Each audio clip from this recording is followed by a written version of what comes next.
Full గా కాదు కానీ కొద్దిగా ఎక్కడో బాగా మా అందరికన్నా ఇప్పుడు నేను నిఖిల్ పాయింట్ మేడం బయట నిఖిల్ కి కొంచెం పాజిటివిటీ ఉంది, అది ఎలా తీసుకుంటారు మీరు? నెగిటివ్ అయిపోద్ది కదా మీకు. పర్లేదులేండి, ఎవరికి నచ్చినట్టు వాళ్ళకి. మేడం నిఖిల్ సోనియా ఆకుల గురించి చెప్పండి. నిఖిల్ సోనియా ఆకుల గురించి. నిఖిల్ సోనియా ఒక టీం అని అయితే అనిపించింది.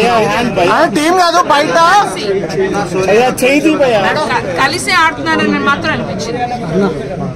మేడం ఎవరు బాగా ఆడుతున్నారు లోపల? యాక్చువల్లీ నేనే బాగా ఆడా, అందుకే తొందరగా బయటకు వచ్చా.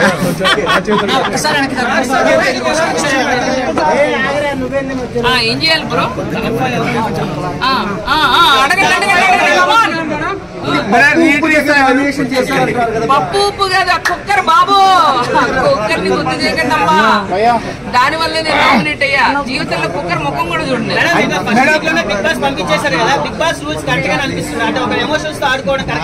అంటే బిగ్ బాస్ అనే షో నాకు తెలిసి 1 day లో డిసైడ్ అవ్వకూడదు, 1 day లోనే నామినేషన్ చేస్తారు తమ్ముడు. నన్ను నేను ప్రూవ్ చేసుకునే ఛాన్స్ లేకుండానే ముందే నామినేషన్స్ అన్నది నాకు కరెక్ట్ అనిపించాలి.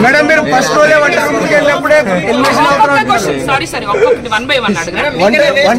ఫస్ట్ ఎవరైతే వంట రూమ్ లో అడుగు పెడతారో వాళ్ళు డెఫినెట్లీ ఎలిమినేట్ అవుతారని ప్రతి సీజన్ లో జరిగేది. కానీ మీరు వంట రూమ్ లో అడుగు పెట్టినప్పుడే మాకు డౌట్ వచ్చింది ఫస్ట్ వీక్ లో. అలా వంట రూమ్ లో ఎంటర్ అయిన వాళ్ళు బయటకు పోతారని తెలుసుంటే అసలు ఎంటర్ అయ్యేదేనే కాదు. అంటే మీరు లాస్ట్ సీజన్ చూడలేదు, అదొక ముళ్ళ కిరీటం పెద్ద కుదిబండ తమ్ముడు. సోనియాకి నేనే కాదు అందరూ భయపడుతున్నారు అక్కడ.